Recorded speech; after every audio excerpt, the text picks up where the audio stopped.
Ayez pitié de ceux qui s'aimaient et qui ont été séparés. Le cachot. 7902, 7903, 7904 Nord, 7905, 7906, 7907, 7908 Est, 7000 un bruit dans le corridor. Un bruit de tissu qu'il reconnaissait entre tous. Isco traça du doigt un trait au sol, 7909 Est. Il retiendrait. Sa mémoire ne lui faisait jamais défaut. Les pas approchaient. Avec le temps, il avait appris à en mesurer la longueur, en calculant le laps de temps entre deux impacts de souliers dans la terre battue. Il savait aussi reconnaître le pas du gros geôlier au bajou qui n'avait plus de dents de devant. Celui du gardien qui boitait, ça c'était facile bien sûr, mais aussi celui du garde maigre au visage vérolé qui se croyait malin, en changeant l'allure de son pas pour tromper Isco, mais qui ne s'était même pas rendu compte qu'il était régulier dans sa tentative de tromperie. Idiot. Isco respira profondément. Était-il présentable? Étrange question, songea-t-il. Après plus de 5 années d'emprisonnement, physiquement il ne pouvait pas l'être. Mentalement, il se posait souvent cette question. La folie le guettait-elle? Il estimait avoir été sauvé par la taille différente de sa cellule comparée à celle de sa graisse. Pour être plus précis, ce qu'il sauvait était que sa cellule n'était pas rectangulaire, ou plutôt elle ressemblait à un rectangle dont on aurait amputé un coin, ou comme si le coin était retourné vers l'intérieur de la cellule. Ce coin manquant était légèrement arrondi, ce magnifique arrondi salvateur. Il se disait parfois que cette anomalie l'avait sauvé de la folie. Il avait dû revoir sa méthode, rééquilibrer ses mesures, tenir compte de la différence d'âge qui jouait sur la tonicité musculaire.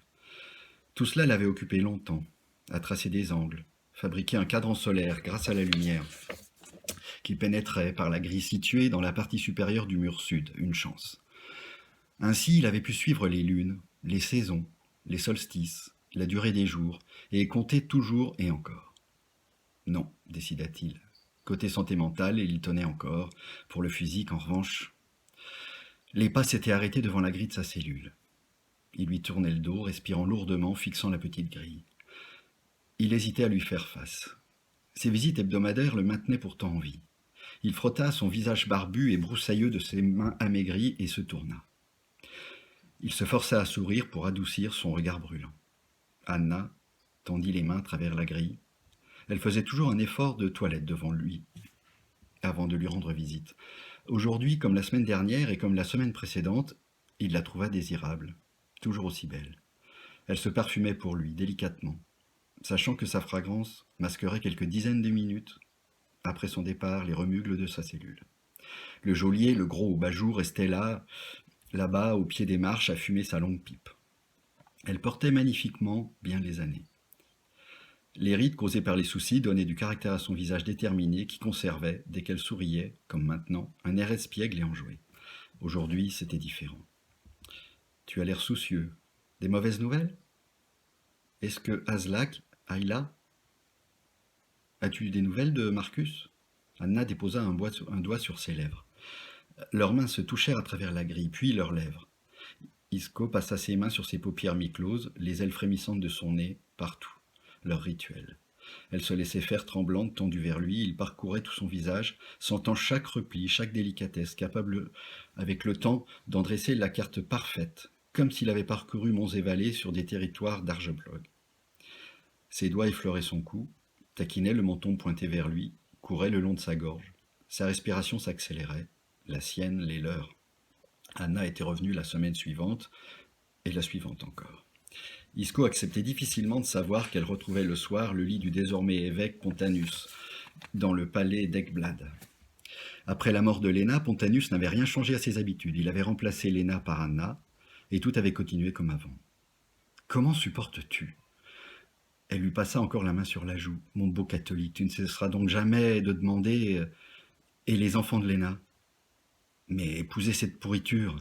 Quand Isco évoquait Pontanus, il retrouvait un instant ses forces et sa hargne. Anna prit ses mains dans les siennes. « Tu sais bien qu'il m'a mise devant le fait accompli. Il l'a annoncé à tout le monde. Qui s'opposerait à un tel homme d'église si puissant, déchiré de malheur par la perte de sa femme après une si longue maladie, et qui se proposait d'offrir un mariage de raison pour sauver l'honneur de la pauvre petite tête que je suis, qui décidément ne trouvait pas de mari. » Anna maniait l'ironie, mais Isco savait qu'elle souffrait. Pontanus se comportait de façon odieuse avec elle, lui faisait payer son caractère, son nom.